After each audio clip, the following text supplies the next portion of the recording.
Hello everyone, I'm the Mass Analyst. Well, a while back I predicted that sooner or later somebody would probably send in a DMCA against a major political candidate. I actually did this as a thought experiment, and I urge people not to do this. I urge people not to file false DMCAs. And what I'm talking about isn't truly false DMCAs. The people who sent the DMCAs against John McCain actually had some sort of copyright interest in their work. But turns out that it seems that some of John McCain's videos have been taken down because CBS, Fox News, and the Christian Broadcasting Network sent DMCAs against some of his videos or videos put out by his campaign in which he used clips from their news shows.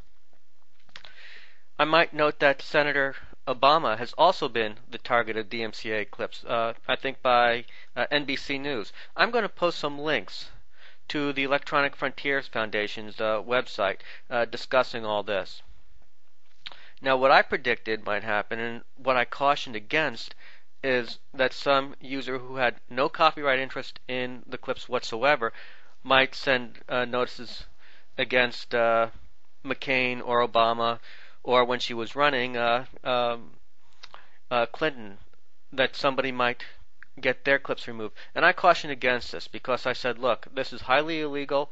These guys have got the legal firepower necessary to track down who you are, and I advised against this. Well, this is slightly different in that the news organizations do have a copyright interest.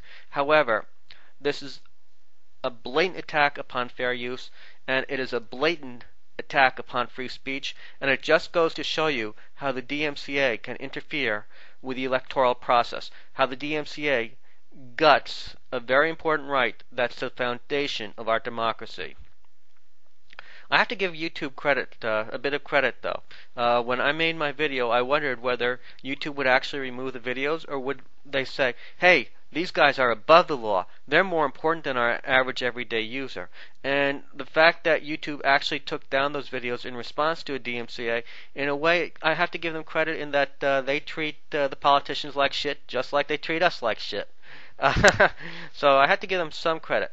But as the Electronic Frontier Foundation points out, even though YouTube can't always tell whether DMCA is impinging on fair use or not, they can certainly tell in certain instances where it's clear cut, where it's very easy to tell that it's a bad DMCA claim, that it violates fair use, that it stomps on First Amendment rights. And in those situations, they shouldn't be taking those videos down. And that should be the case for both the rich and the poor, for the well-known politicians and the obscure YouTuber with 1 or 2 subscribers.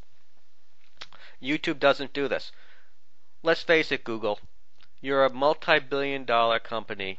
You certainly can afford to hire a few people to do some screening, at least to avoid some of the grosser abuses that occur because of the false or bad use of the DMCA. I'm hoping that out of this incident, awareness will be raised amongst our politicians, and maybe they will change the DMCA. The ultimate villain here, the ultimate villain, is the DMCA itself. The DMCA, as I have pointed out in other videos, is flagrantly unconstitutional in that in order for us to stick up for our rights to free speech, in order for us to be able to make fair use of another person's videos, we have to surrender our own personal information to the person who complains about us, to the person who gets our videos taken down. Sometimes people will abuse the DMCA with malicious intents. They may be using it in order to either silence our speech or to get our docs in order to harass us in real life. And that is, and I'll post a link on it in the sidebar, that's blatantly unconstitutional.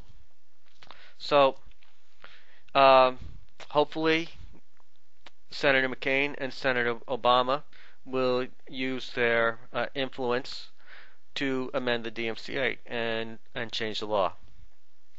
Well, this has been the Mass Analyst, under and in.